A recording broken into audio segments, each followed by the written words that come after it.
Pourquoi faut-il cesser de craindre l'intelligence artificielle générative? La France a peur. La célèbre phrase prononcée en 1976 à l'entame de la grand-messe télévisée du 20h par Roger Gicquel pourrait s'appliquer aujourd'hui. On parlait à l'époque d'insécurité.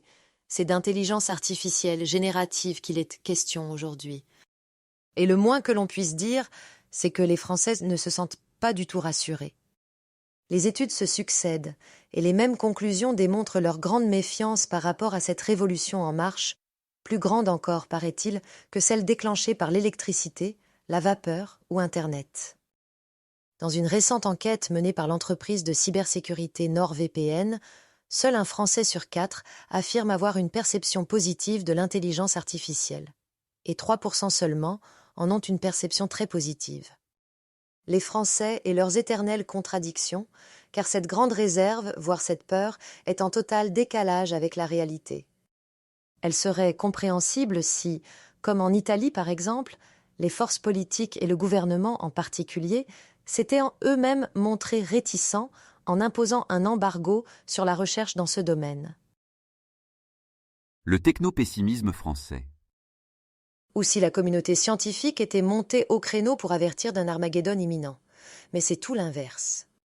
Du ministre délégué chargé du numérique, Jean-Noël Barrot, au président de la République Emmanuel Macron, l'exécutif affiche son enthousiasme et promet des milliards pour soutenir la filière. Et dans l'opposition, les avis sur le sujet sont, au pire, neutres. La France pourrait même se montrer optimiste et fière en s'intéressant au volet entrepreneurial de l'affaire.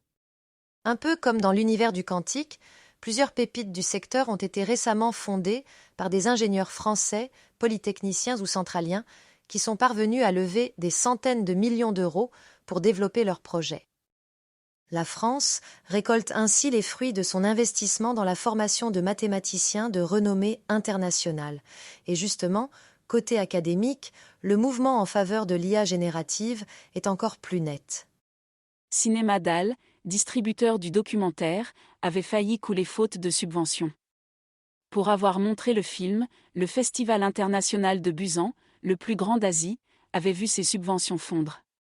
Yann Lequin, le monsieur IA de Meta, dépense beaucoup d'énergie à expliquer publiquement les applications positives pour l'homme de cette technologie, tout en mettant en garde contre ses abus possibles et en suggérant des remèdes préventifs.